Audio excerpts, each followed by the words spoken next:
Hello, lovelies. Welcome back to my Cabinet of Secrets.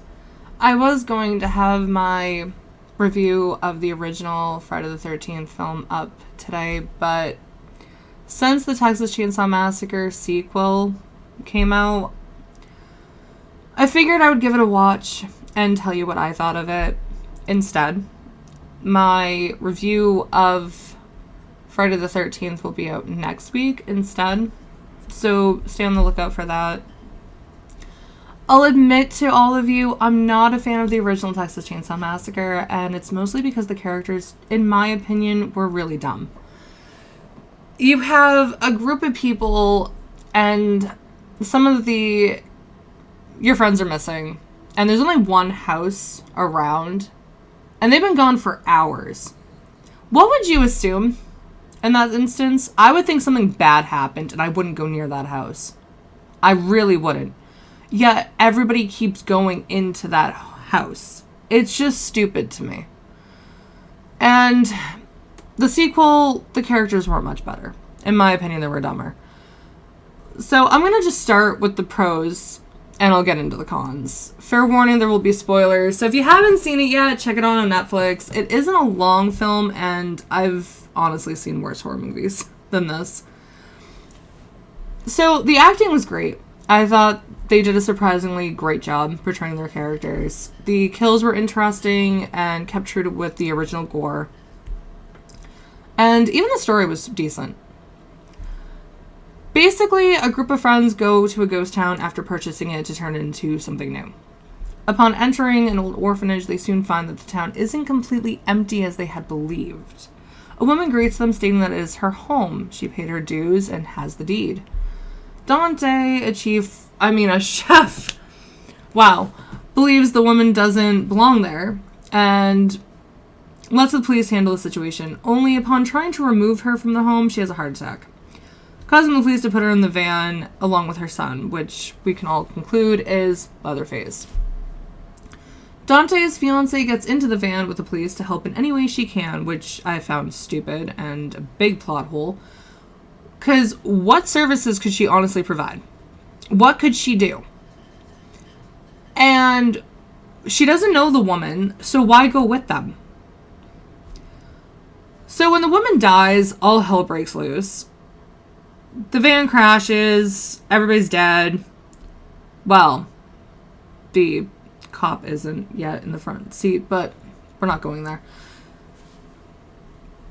However, instead of trying to get the police officer's gun and shoot Leatherface, who has his back turned the whole time and isn't really paying attention to her because he's grieving over the loss of his mother, she could have easily shot him. And instead, they all die. And then he goes back to the town to murder everybody. Dante, who is still in the home, the orphanage, looking for the deed to prove that he didn't kill the lady so he can retrieve the keys from the contractor/mechanic in the town, dies by Leatherface. The investors all are on the bus, and the bus driver leaves the bus because he thinks something's wrong.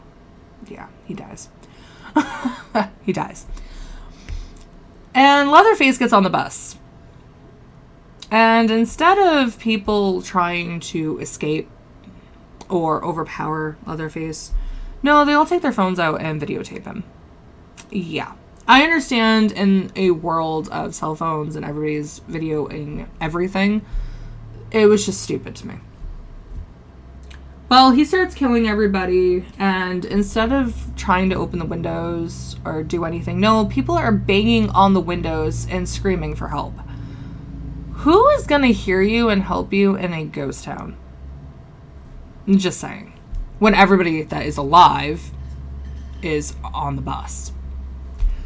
Yeah, it's just dumb. And then at the last second, when the one woman is the only person left, Leatherface is walking towards her, and she finally decides to open the window and try to get out. A little late, don't you think? Yeah, she dies. And I thought it was horrible that they did this so poorly, in my opinion. They could have did a better job. If they wanted a massive killing spree, they could have did a better job. Just my opinion. And the last woman to have died was horrible. Because why didn't the writers allow her to be one of the people that tried to save people? Maybe she could have opened a window beforehand and saved some of those people. And they could have held out in one of the buildings. I don't understand why they did that. Well, of course, the sisters managed to get out of the bus to find the survivor of the first Texas Chainsaw Massacre. Only, instead of taking them away from the town, she wants to finish Leatherface off.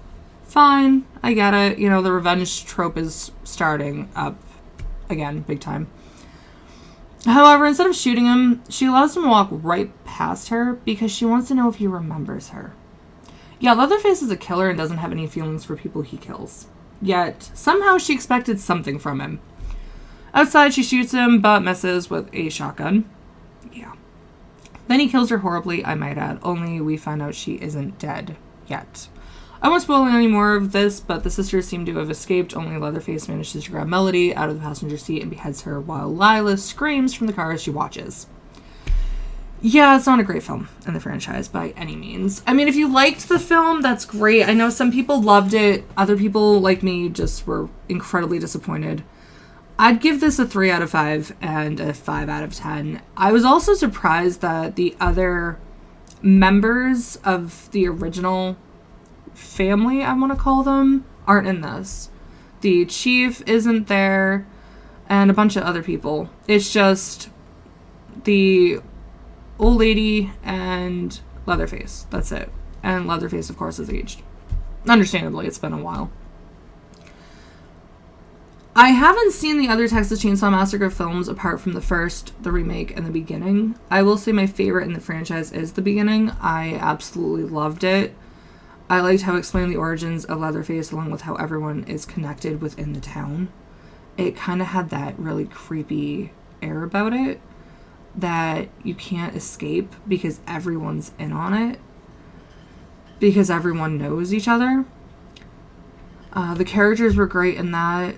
I'll try to watch the others in the franchise to see if I can find them and see what I think. What do you think of the new Texas Chainsaw Massacre? Did you enjoy the film? Think it could have been better? What Texas Chainsaw Massacre film is your absolute favorite?